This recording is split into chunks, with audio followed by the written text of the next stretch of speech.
alaykum, Bog'bonlar markazi kanali obunachilari. Biz mana bugun yana bitta mavzuni yoritib berishga harakat qilamiz. Ya'ni o'sha uzum yetishtirishda eng muhim masalalardan bittasi bu uzumda ko'p uchraydigan ayudum, ya'ni unshudring kasalligi haqida gaplashamiz. Biz bu qanaqa bo'ladi, qanaqa ko'rinishda bo'ladi, buni qanaqa davolash kerak, nimalar sepish kerak, shu bo'yicha bugun gaplashamiz. Unshudring kasalligi zamburug'lik kasallik bo'lib, bu qo'zg'atuvchisi zamburug' hisoblanadi.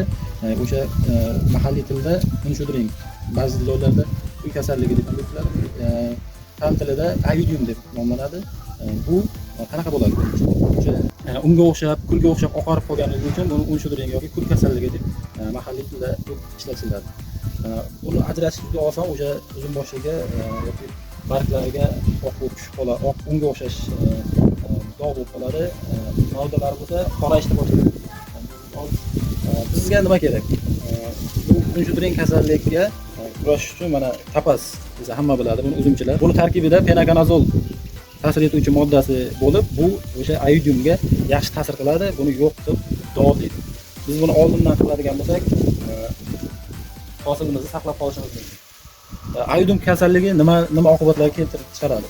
Ayudum kasalligi o'sha uzumga tushgandan keyin donalari mayda bo'lib oqarib, rivojlanishdan, novdalar o'sishdan to'xtab, rivojlanishdan to'xtab qoladi. Bu doriga keladigan bo'lsak, tapas dorisining tarkibida 1 litrida 250 gram penakanazol ta'sir etuvchi moddasi bor.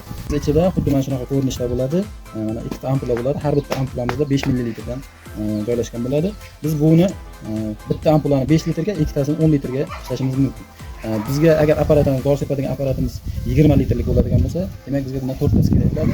20 litrga 20 ml qo'shib ishlov beradigan bo'lsak, bizga yaxshi effekt beradi. Biz yana bu nimaga ko'proq o'sha vitaminlar, ya'ni mikroelementlar qo'shib sepishimiz mumkin. Bu o'simlik rivojlanishini, mevalar yirik bo'lishini ta'minlaydi. Ba'zi joylarda masalan bu stoltimizda temir yetishmaganligi uchun biz temir moddasini qo'shib sepishga qaror qildik. Mana ko'rinish mana shunaqa holatda bo'ladi, egarli holatda. O'sha daraxtlarda, tog'larda novdaning uch qismidagi barglari sarg'ayish alomatlari, bu temir yetishmasligi belgisi. Shuning uchun biz temir qo'shib sepishga qaror qildik. Sizlar ham o'sha sizlarga ham tavsiya qilaman. Mikroelementi bor, MPKlar bor. Xuddi o'shalardan qo'shib sepsangiz, bu toklarning rivojlanishini, mevalar yirik bo'lishini ta'minlab beradi. Dorini ishlash jarayoni birinchi navbatda suv quyib olishimiz kerak. 5 litr, agar 10 litrga ishlamoqchi bo'lsak, 5 litr suvni birinchi quyib olib, dorini quygandan keyin ustidan yana 5 litr quysak, maqsadga muvofiq bo'ladi. O'sha yaxshi aralashishiga erishamiz. Hozir birgalikda o'sha ishlov berish jarayonlarini kuzatib borishimiz mumkin. Mana bu dorimizni ham tayyorlab oldik. Sepishda endi nimalarga ahamiyat berish kerak? Yaxshilab to'g'ri sepishimiz kerak bo'ladi. Har bitta bargi uzum bosh tarafga ketmasligi kerak.